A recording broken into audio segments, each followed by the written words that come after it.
कोई नवान पारायण करते हैं, कोई मासिक पारायण करते हैं, कोई वार्षिक पारायण करते हैं, पर हमारा भगवत कृपा से सप्तवर्ष पारायण आज प्रारंभ हो रहा है। हमारे पाठक परिवार और काशी से आए हुए समस्त वैष्णवों का ये परम उद्देश्य,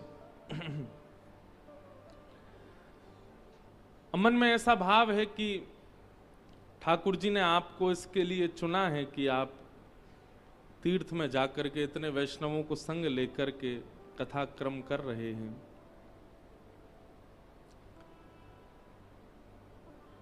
परंतु हमारे चित्त का भी ये भाव है कि हमें महादेव को कथा सुनानी है, और राम कथा पहले महादेव को ही सुनानी है। हम सत्य बता रहे हैं, हम यहां बैठे आप लोगों को, हमको पता ही नहीं होता कौन बैठा है, क्योंकि कई बार क्या होता है कि जब प्रथम बार वक्ता किसी वक्तव्य को कहता है तो कई लोगों को पता भी होता है उसके बारे में, ये कथा पहले सुनी हुई है। और मानस जी का तो ऐसा स्वरूप है कि ज्यादातर लोगों ने मानस जी का पाठ और श्रवण इतनी मात्रा में किया होता है कि उनको याद ही होता है कि अब क्या प्रसंग है।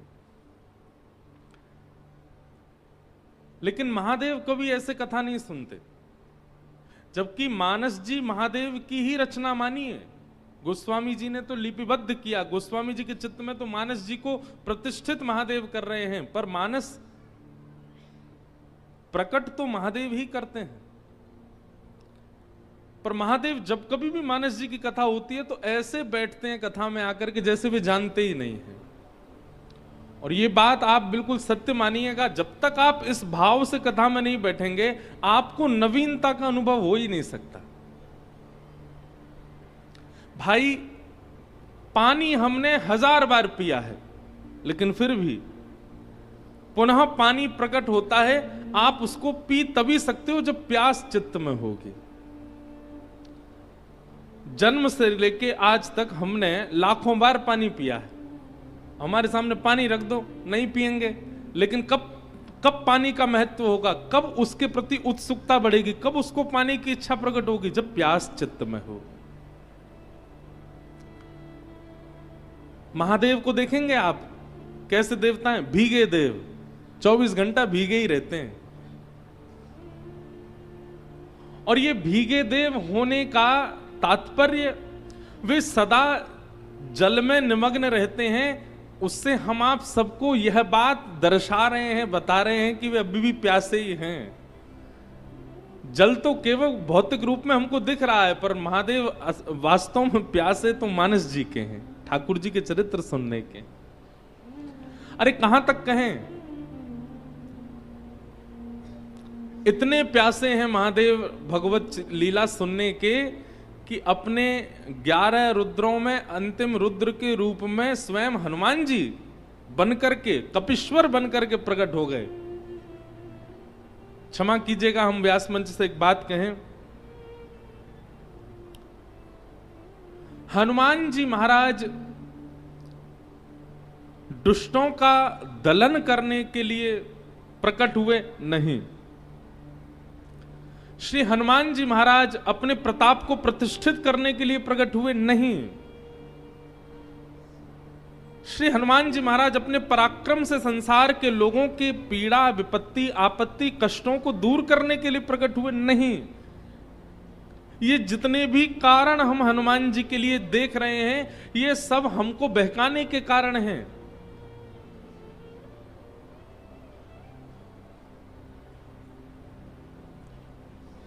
श्रेष्ठ भक्त का एक लक्षण होता है कि वो अपनी भक्ति को, अपने स्वभाव को छुपाता है। हनुमान जी महाराज ने विकट रूप धारण करके, गदा हाथ में लेकर के, बानर के रूप में आकर के, और अपने दुनिया भर के गोस्वामी जी से लिखवा करके प्रसंगों को हम आप सबके मन में ये बात प्रतिष्ठित करवा दी हनुमान जी ने कि वे केवल दुख दलन करने वाले हैं, वे केवल कष्टों को निवारण करने वाले हैं। भूत पिशाच निकट नहीं आवे, महावीर जब नाम सुनावे। ये सब हमको बतला करके हनुमान जी ने अपने मूल रूप को छुपाया है। हनुमान जी का मूल रूप ये सब नहीं है। हनुमान जी का मूल रूप तो प्रभु चरित्र सुनबे को रसिया, राम लखन सीता मन बसिया। ये मूल रूप है हनुमान जी का। लेकिन कहीं मेरी भक्ति को, मेरे प्रेम को नजर ना लग जाए, इसलिए भूत पिशाच निकट नहीं आवे, महावीर जब नाम सुनावे, और आदि आदि भावों से ऐसा प्रतिष्ठित कर दिया कि अनंत बलवंत श्री हनुमान जी महाराज केवल बल के प्रतिनिधि हैं। नहीं,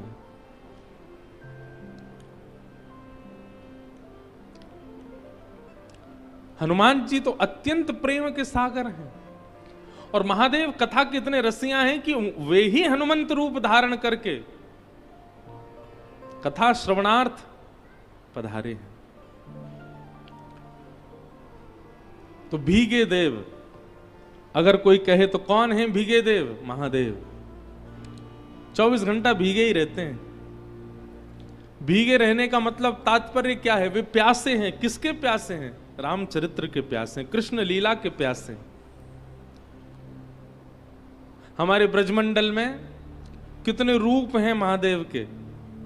नंदगांव चले जाओ तो नंदीश्वर,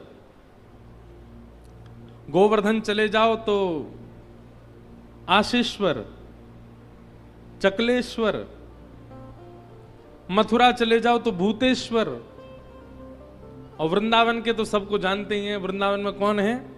गोपेश्वर। महाराज नंदगांव में तो श्री महादेव ऐसे बैठे हैं। कहां बैठे हैं पता है?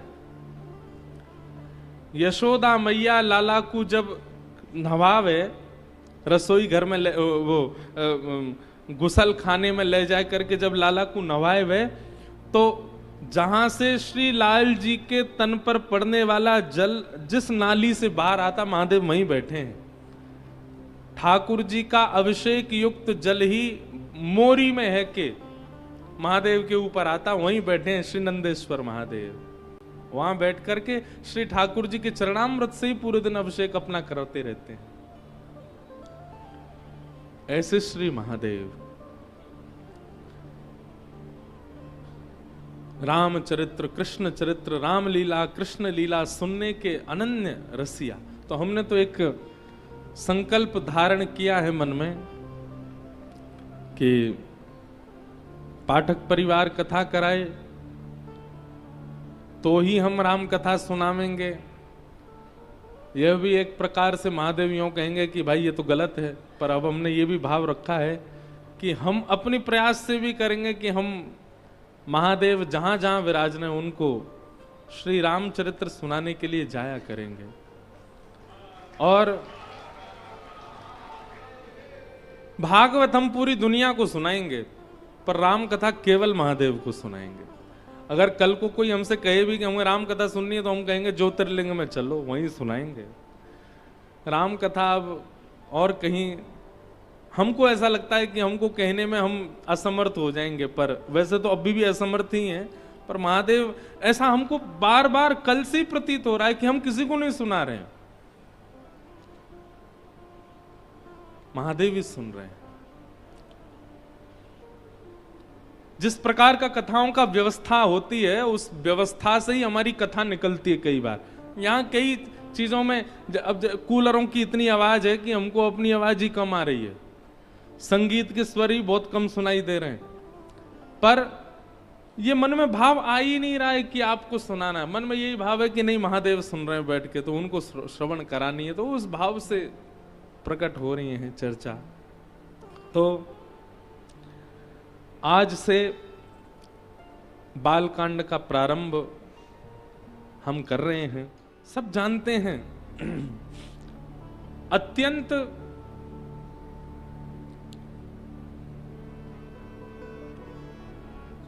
प्रणाम के प्रसंग है, वंदना प्रसंग है पूरा बालकांड। गोस्वामी तुलसीदास जी महाराज वंदना कर रहे हैं, और सबसे पहले वंदन किसको कर रहे हैं?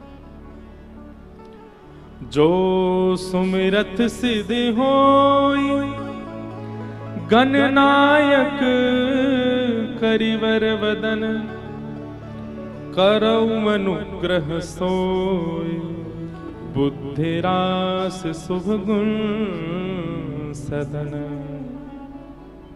और ध्यान से सुनिएगा।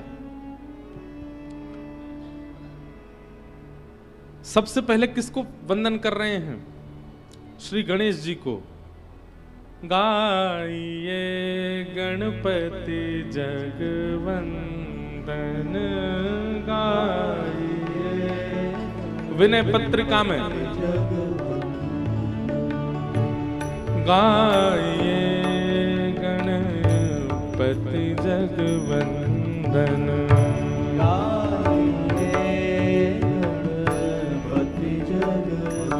ये एक प्रकार से बहुत सावधानी से सुनिएगा। हम राम कथा गाने में थोड़े पर्सनल हो रहे हैं, और पर्सनल किस भाव से हो रहे हैं कि हम विशेष रूप से हम पहले ही कह रहे हैं कि हम आपके लिए नहीं कह रहे हैं कथा, हम अपने लिए और महादेव के लिए कह रहे हैं। तो एक प्रकार से आज से मानस जी का ये प्रारंभ जो हो रहा है, हम गणेश वंदना अपने लिए कर रहे हैं कि हमारी मानस जी की इस यात्रा में कोई विघ्न ना आए। हे गणपति जी हमारी रक्षा करना, हमारे भाव को सुदृढ़ करना। विनय पत्रिका का सबसे पहला पद गोस्वामी तुलसीदास जी महाराज गा रहे हैं। गाइए गणपति जगवंदन, गाइए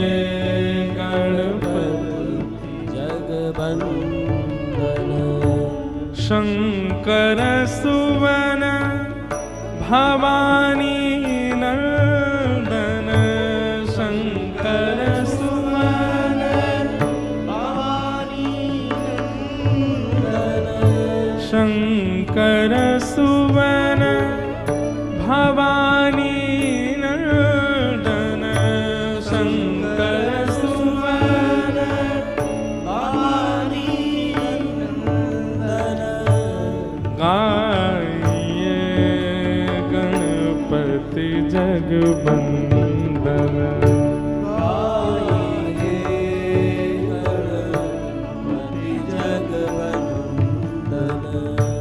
सिद्धि सदन गज बदन विनायक, सिद्धि सदन गज बदन विनायक, सिद्धि सदन गज वदन विनायक, सिद्धि सदन गज वदन विनायक, कृपा सिंधु सुंदर सबलायक,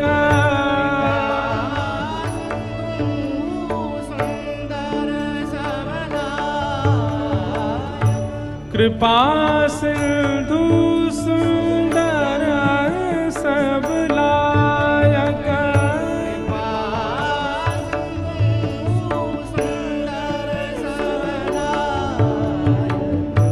गाइए गणपति जगवंदन, गाइए गणपति जगवंदन, गाइए गणपति जगवंदन, गाइए गणपति जगवंदन। मोदक प्रिय मुद मंगल दाता, मोदक प्रिय मुद मंगल दाता, विद्यावारिधि बुद्धि विधाता,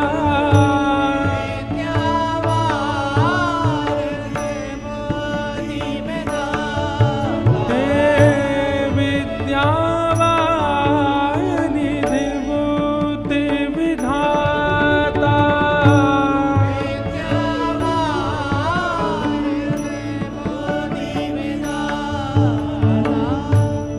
मांगत तुलसी दास कर जोरे, मांगत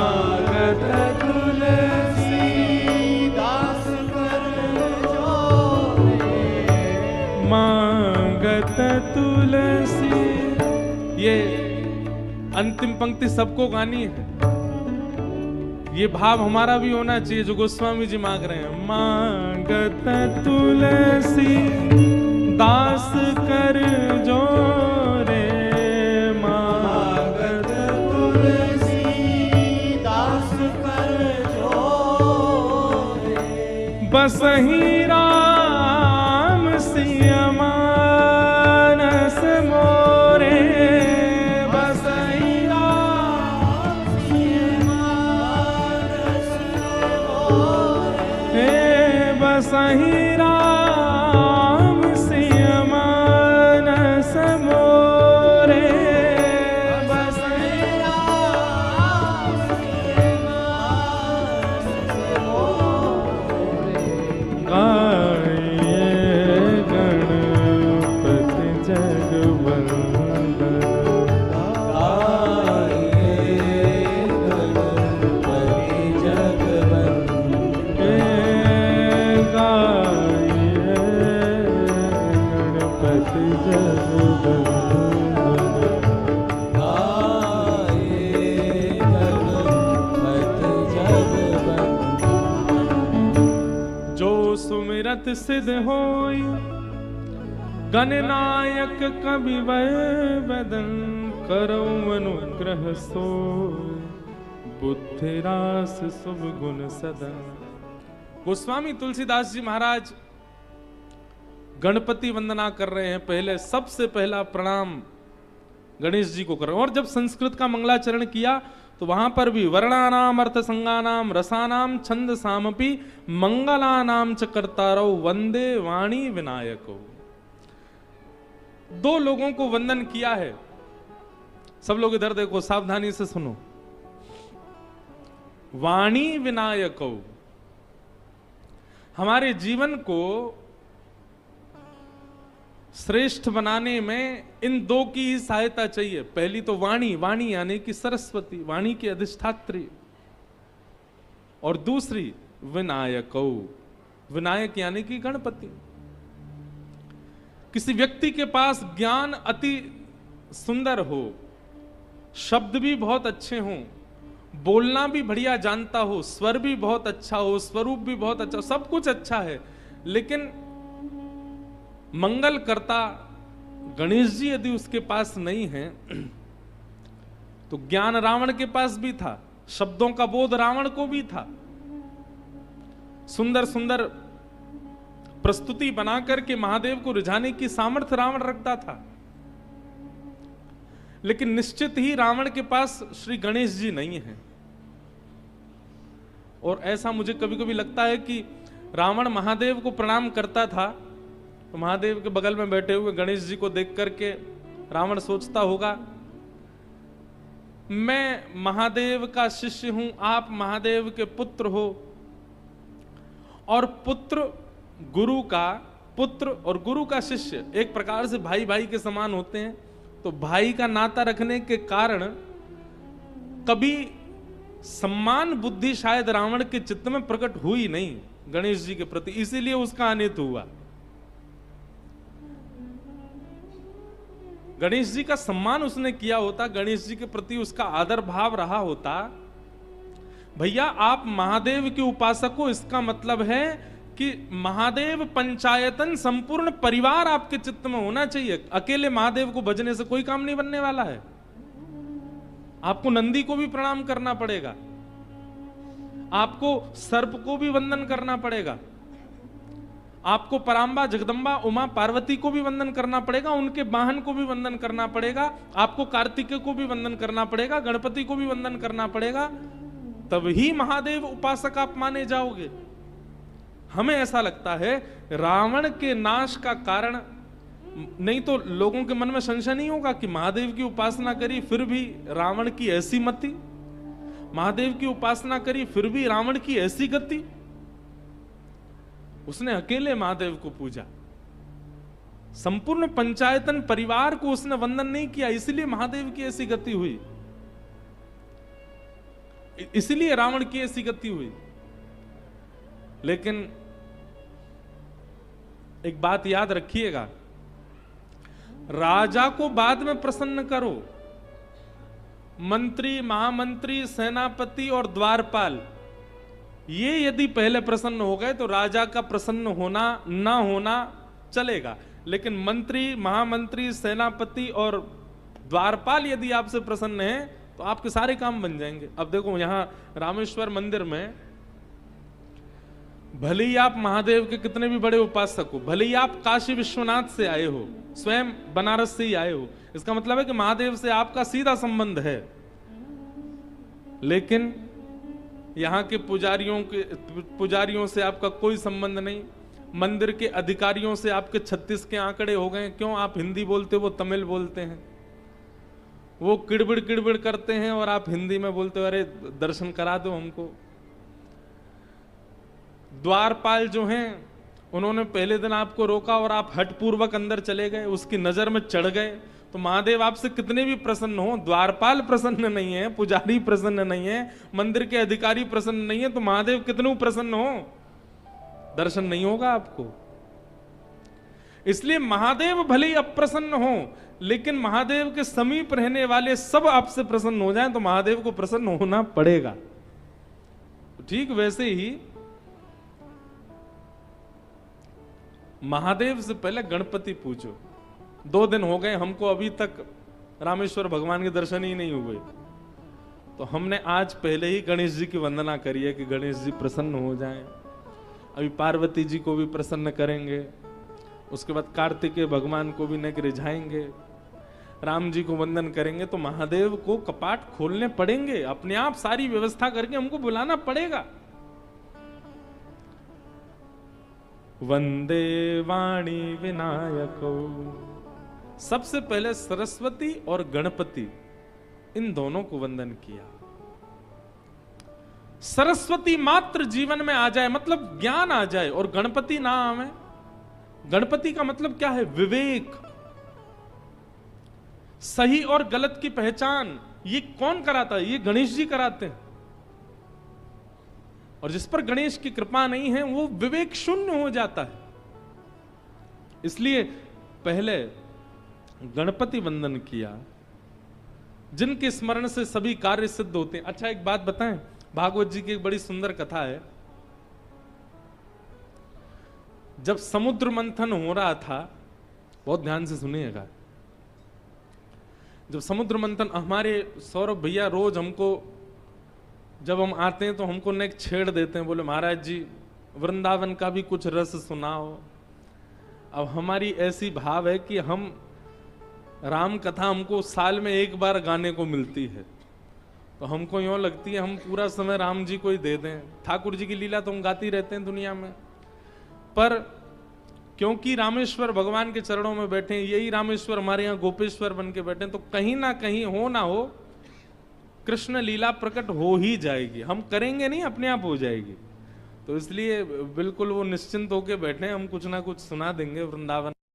गणेश जी की बात सुनकर के ठाकुर जी बड़े प्रसन्न हो गए, बोले ऐसी बात नहीं है, और आपकी वंदना कर रहे हैं, आप तो केवल स्वीकृति प्रदान कर दो कि कार्य मंगल होगा, बाकी सब मैं संभाल लूंगा।